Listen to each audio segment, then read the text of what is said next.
40 dias para uma vida sem arrependimento. Princípio 1. Viver apaixonadamente. Dia 2. Montanha-russa, andando na Big Dipper. A vida não é medida pelo número de vezes que respiramos, mas pelos momentos que tiram nosso fôlego. Em minha infância, eu gostava muito de ir ao parque de diversões de Spring Lake no verão. O cheiro de algodão doce, as grandes gincanas e seus prêmios, a roda gigante e os carrinhos de bate-volta. Mas a razão principal de eu gostar tanto daquele lugar era a montanha-russa. Até hoje, a Big Dipper continua sendo a montanha-russa mais assustadora em que já andei. Eu me considero um razoável conhecedor de montanhas-russas. Já andei numa dezena delas e classifico a maioria em 2 categorias: modelo da velha escola e nova façanha da engenharia. Com certeza gosto muito das montanhas-russas que impressionam, de acordo com as mais modernas técnicas da engenharia, com seus fortes trilhos de aço. Elas sobem às grandes alturas, alcançam velocidades de quebrar o pescoço na descida, fazem loops, giram como um saca-rolhas e nos deixam de cabeça para baixo. Meus filhos são loucos por elas e nos divertimos muito nelas.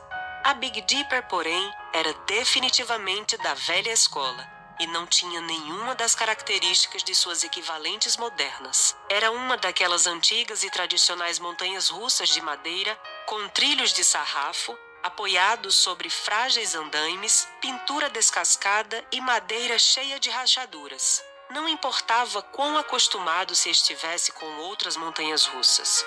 A Big Dipper garantia uma boa dose de adrenalina a cada volta. Assim que eu e outros doidos por emoção entrávamos no carrinho e saíamos da estação, era possível sentir o coração acelerar. Subíamos a primeira elevação até chegar ao topo, onde o carro praticamente parava. Ali eu pensava: será que quebrou? Alguém vem tirar a gente daqui? O que vai acontecer? Então, bum!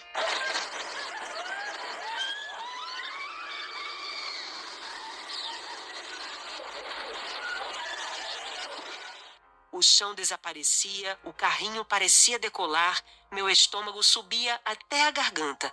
Era preciso fechar os olhos e a boca para não deixar que os insetos entrassem. Agarrava minha barra de segurança morto de medo, sentindo-me alegre, agitado e apavorado, tudo ao mesmo tempo. Passávamos pela primeira curva e as rodas de um lado chegavam realmente a sair um pouco do trilho. Do outro lado, elas gemiam ao mesmo tempo que as fagulhas voavam. Assim que eu me recuperava, bum, outro mergulho e outra curva fechada. Levantava as mãos para impressionar meus amigos, mas, cara, eu estava mesmo era morto de medo. Mesmo se tivesse andado naquela montanha-russa alguns dias antes, sempre me sentia ansioso em relação ao que vinha pela frente. As curvas chegavam rapidamente ao mesmo tempo em que meu coração disparava e minhas mãos suavam sobre a pequena barra de segurança. Finalmente, entrávamos num túnel tão escuro que mal se podia ver o carrinho da frente. Então, saíamos para outra curva e parávamos na estação. Uma típica experiência de montanha-russa, não é? Contudo, a diferença da Big Dipper, a característica singular que a distinguia das outras, era sua idade e a visível falta de manutenção. Sua aparência era tão ruim que alguns de meus amigos não se arriscavam a andar nela. Qualquer um podia dizer só de olhar, quanto mais depois de andar, que era apenas uma questão de tempo até que alguém saísse voando do carrinho. Há muitos anos não era fiscalizada. Meus amigos e eu não tínhamos ideia se estaríamos naquela montanha-russa quando um acidente acontecesse, mas definitivamente sabíamos que um dia haveria problemas. De fato, anos mais tarde soube por um amigo que durante um passeio, o assento vago ao lado dele literalmente voou do carrinho na primeira curva. Vale a pena refletir. Você vê sua vida como uma viagem segura ou como um passeio na velha montanha-russa? Quais áreas de sua vida são mais seguras? Talvez, por exemplo, você assuma enormes riscos para avançar na carreira profissional, mas superprotege seu coração e se arrisca pouco nos relacionamentos. Síndrome do algum dia. À medida que avanço na meia-idade, convenço-me de que o passeio em minha montanha-russa favorita serve de analogia para a maneira como fomos feitos para viver. Tanto no passeio quanto na vida, parece que tudo termina logo depois de começar. Você sabe que a diversão vai acabar em algum momento, mas tudo passa muito rápido. Parece que quanto mais você dá voltas, mais rápido tudo acontece. Os dois passeios são desconcertantes, desorientadores e divertidos. Assim como o passeio na montanha-russa é rápido como um raio, nossa vida nesta terra é temporal e finita. Trata-se de uma parte natural da experiência do ser humano. Nascemos e no final de tudo, nosso corpo vai morrer. Em vez de achar isso depressivo ou desestimulante, você pode ser verdadeiramente livre se estiver disposto a enfrentar e assimilar essa verdade sobre a vida. Ela vai acabar, pelo menos na forma como a conhecemos aqui. Em vez de nos limitar, nossa mortalidade pode servir para nos lembrar de ser tudo o que fomos criados para ser. É comum sermos tentados a ficar na zona de segurança e nos acomodar com menos do que fomos criados para ser. Conheço muitas pessoas cujo dia favorito da semana é alguma feira.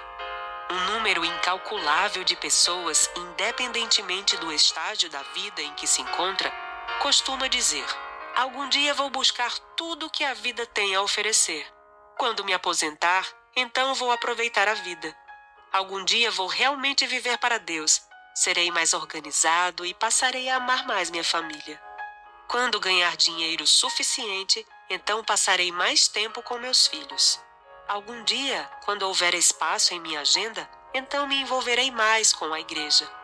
Quando tiver mais tempo, vou tentar ser mais espiritual.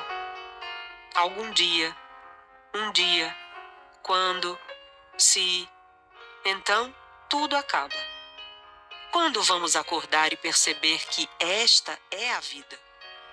Esta é sua vida, aqui e agora. Esteja onde estiver enquanto lê este livro, sentindo o que estiver sentindo, enfrentando o que estiver enfrentando, algum dia é exatamente agora. Sempre seremos tentados a nos valer da síndrome do algum dia, mas essa mentalidade rouba algo de nós. Algum dia, quando acontecer aquilo que estamos buscando, então começaremos a viver. Algum dia, quando tudo se acalmar, então vamos desfrutar a vida. Mas as coisas não vão se acalmar. Assim que obtivermos aquilo que queremos, mais dinheiro, uma agenda menos sobrecarregada, o emprego ideal, logo perceberemos que isso não nos satisfaz, e então começaremos a procurar a próxima grande conquista. Deus não planejou que ficássemos simplesmente à margem de tudo vendo a vida passar, enquanto imaginamos a razão de não estarmos mais satisfeitos. Deus nos criou para assumir riscos pela fé e para vencer os gigantes que nos paralisam de medo. Devemos ser como aquele adolescente que deu um passo à frente para desafiar Golias numa luta de vida ou morte. Apesar dos milhares de homens do exército israelita, Davi foi o único a ter coragem de enfrentar o gigante. O rei Saul deveria ser o escolhido para lutar contra o herói filisteu, mas muito tempo atrás ele havia deixado de seguir a Deus, ficando totalmente distante. Agora estava na zona de segurança. Saul disse a Davi: "Você não pode lutar contra esse filisteu. Você não passa de um rapazinho e ele tem sido soldado a vida inteira." 1 Samuel, capítulo 17, versículo 33. Ao pensar nisso por um instante, é fácil perceber que Saul estava certo em sua avaliação. O que Davi queria fazer parecia ridículo. Se estivesse ali, você teria dito a mesma coisa. Davi, não seja ridículo. Seja razoável. Ele vai fazer picadinho de você. Saul e o exército de Israel estavam agindo com base na razão. Davi estava agindo com base na fé. Quando você age pela razão, tudo o que consegue enxergar é o tamanho dos gigantes. Se estiver agindo pela fé, tudo o que consegue ver é como os gigantes são pequenos se comparados com Deus. O que diferenciou Davi dos militares que estavam ali naquele dia foi uma fé ridícula. Deixe-me humildemente sugerir que a única maneira de derrotar os gigantes que se colocam entre você e a vida para a qual foi criado é a fé ridícula. Saul e o exército de Israel olhavam para a vida tendo o chão como referencial. Quando você olha para a vida a partir do chão, os gigantes preenchem um cenário todo. Davi, em contrapartida, olhava para a vida da perspectiva de Deus. E quando se olha da perspectiva dele, os gigantes tornam-se realmente pequenos. Quando olho para a vida a partir da perspectiva de Deus, começo a entender que a vida de fé, que todas as outras pessoas chamam de ridícula, é a única maneira razoável de viver. O mundo diz: não seja ridículo, seja razoável. Não se destaque, não corra riscos, haja com segurança e faça da segurança e do conforto seus principais objetivos na vida. Deus nos chama para uma vida de fé, vivendo cada momento para Ele. Deus não nos criou para que andássemos nas montanhas russas menores para crianças pequenas, como havia em Spring Lake. Eram brinquedos pequenos que andavam bem devagar e mal alteravam seus batimentos cardíacos. Ele nos prometeu uma vida abundante se entrarmos no carrinho que leva à grande aventura que Ele planejou para nós. Esta vida de fé ridícula é, em cada detalhe, tão estimulante quanto andar na Big Dipper. Vale a pena refletir. Neste exato momento, você está fazendo alguma coisa na vida que exige fé? Se não está, por que não? Está olhando para a vida a partir da perspectiva de Deus ou da perspectiva do chão? Deus determinou a trilha para você com orientações muito claras e promete ser o supremo engenheiro. Ele quer que você entre no carro e permita que o leve a lugares que você nunca imaginou ser possível ir. Às vezes ele corre numa velocidade de quebrar o pescoço, de modo que você perde o fôlego e se segura em alguma coisa porque está simplesmente apavorado. Mesmo assim, você se sente alegre, satisfeito e morto de medo, tudo ao mesmo tempo. Isso é a vida. A vida é imprevisível. Você nunca sabe o que virá a seguir. Às vezes, você faz curvas muito fechadas e acha que as rodas se soltarão, mas Deus é um motorista experiente. Ele sabe exatamente aonde está indo e tem um controle total quando você sente medo. Às vezes, você passa por túneis escuros onde não consegue enxergar um palmo diante do nariz, mas é aí que sente a forte mão dele sobre seu ombro. Logo, porém, você chega à estação e o passeio acaba. É como se o curso da vida tivesse apenas começado e então logo termina. Se você fez o compromisso de seguir a Jesus, porém, o passeio continua. Deus o leva com ele para o céu por toda a eternidade. Talvez isso pareça muito longe do ponto onde você se encontra neste exato momento. Por causa das circunstâncias da vida, talvez se sinta como alguém que já pulou da montanha-russa e quebrou a cara no chão. Porém, por mais difícil e assustadora que sua vida possa ser agora, Deus ainda está presente. Ele se preocupa com você além do que se possa entender ou imaginar. Se soubesse que tem apenas um mês para viver, você não deixaria a zona de segurança para trás e iniciaria o passeio que acelera seu coração? Você não gostaria de participar de um passeio que trouxesse satisfação, com alegria, com medo, com um nível de envolvimento que lhe permitiria saborear cada momento? Se você soubesse que tem apenas algumas semanas de vida, não creio que seria capaz de cultivar a síndrome do algum dia. Quero desafiá-lo hoje a enfrentar seus medos com a fé ridícula e assim realizar o passeio de sua vida. Para a vida toda. Primeiro, se tivesse certeza de que a vida como você conhece terminaria em algumas semanas, qual seria seu maior arrependimento? Por quê? Segundo, em quais áreas da vida está sofrendo da síndrome do algum dia?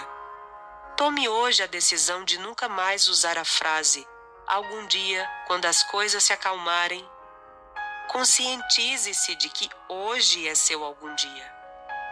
Terceiro, em vez de montanha-russa, que outro símbolo ou metáfora você escolheria para descrever sua vida, caso estivesse plenamente envolvido nela? Tente inventar algo tão singular quanto você. Encontre uma ilustração desse símbolo, coloque-a num lugar onde possa ver todo dia e use-a como lembrete para viver sem arrependimentos.